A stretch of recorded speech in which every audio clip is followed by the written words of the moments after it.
Gloire au Dieu Tout-Puissant de Papa Florian qui nous donne la victoire sur nos ennemis chaque jour. C'est pourquoi il nous demande de ne pas craindre l'ennemi, mais d'avoir la crainte de Dieu à travers le monde entier. Et c'est par son serviteur Ésaïe qu'il a annoncé cette parole.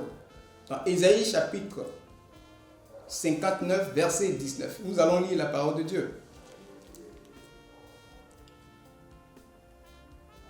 On craindra le nom de l'Éternel depuis l'Occident et sa gloire depuis le soleil levant.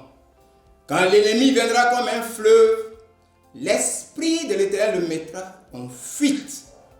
Gloire à Dieu. Ésaïe annonce le ministère de Jésus, la puissance du Saint-Esprit par l'onction de Dieu qui met l'ennemi en fuite. Et en ce moment-là, il y a ce qu'on appelle la délivrance, la guérison, la résurrection. L'œuvre de Jésus-Christ a été annoncée ici. Et Jésus continue son ministère. C'est un ministère qui est éternel. Quand il a été enlevé au ciel, la première personne à qui il s'est révélé pour lui donner le pouvoir sur les esprits impurs, c'était Paul. Pierre était avec lui. Mais Jésus n'est plus là. Il est revenu. Il s'est révélé à Paul. Il lui a donné le pouvoir sur les esprits impurs. Et depuis ce jour, Jésus se révèle à une personne par plus grâce, une personne qui ne connaît même pas Jésus. Paul ne connaissait pas Jésus, il donne pouvoir. Et avec cette puissance-là, c'est l'Esprit de Dieu qui met en fuite l'ennemi. Quand on parle de l'Esprit de Dieu qui met en fuite l'ennemi, ce sont les miracles. Oui, la manifestation du Saint-Esprit, une manifestation surnaturelle du Saint-Esprit de manière instantanée pour accomplir les actes de délivrance, de guérison, de résurrection. Et là, ici, c'est ce que nous vivons au chemin du ciel. Les gens viennent de partout à travers le monde. Et voilà pourquoi il nous demande d'avoir la crainte de Dieu. De ne pas craindre l'ennemi. Oui, car il est capable de le mettre en fuite.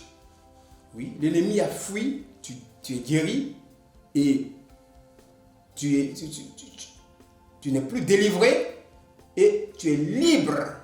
L'Esprit te rend libre et te protège. Alors en ce moment, il faut avoir la crainte de Dieu. Oui, la crainte de Dieu commence par d'abord, comme la Bible dit, c'est la sagesse. Psaume 111, verset 10. La crainte de Dieu est la sagesse. Comme c'est dans la Bible, c'est la sagesse de Dieu. La compréhension de la vérité et mettre en pratique la vérité. Christ, c'est la vérité. Il faut mettre en pratique Christ. Alors tu deviens sage. Alors, c'est ça, la crainte de Dieu. Il faut obéir à Dieu, la crainte de Dieu. L'obéissance à Dieu, c'est marcher une vie de sanctification. Tout ce qui te dit en songe, tout ce que l'homme de Dieu va te dire, le ministère où nous sommes, les hommes de Dieu vont te donner des conseils, tout ce qui est écrit, l'utilisation des éléments, il faut obéir. Tu veux les jeter comme notre soeur, mais ça ne sera pas bien pour toi. Donc l'obéissance à Dieu.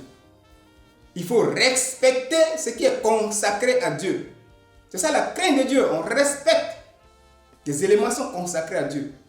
Ils sont réservés pour faire l'œuvre de Dieu. C'est des éléments sacrés. L'onction de Dieu se trouve là-dedans.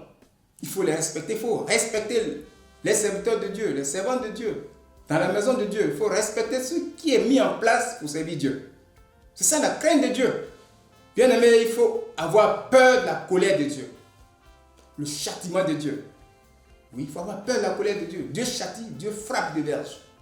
Et là, c'est terrible. Si tu es en désaccord avec Dieu, mais qui va te délivrer? Vous voyez, il faut avoir la crainte de Dieu. C'est ça qu'il dit, la crainte de Dieu à travers le monde. De l'Occident et de l'Orient. La crainte de Dieu à travers le monde. La crainte de Dieu est très importante. Pour finir, bien aimés frères et sœurs, la crainte de Dieu, il faut servir Dieu avec tes biens. Honore Dieu avec tes biens. C'est ce que la Bible dit. Et en cela, Dieu va te donner la prospérité. Il faut honorer Dieu avec tes biens. Il t'a délivré, il t'a donné la liberté, il t'a donné la promotion, tu es guéri, tu as la bonne santé, tu travailles et tu gagnes. Ce que tu gagnes là, il faut honorer Dieu avec. Proverbe chapitre 3, versets 9 à 10. C'est le secret de la prospérité. Tu honores Dieu avec tes biens, tu as la crainte de Dieu. Il te bénit. Les dîmes, les offrandes, les dons, les actions de grâce. Voilà, il faut participer à l'avancement de l'œuvre de Dieu parce que c'est lui. L'ennemi, il le met en fuite.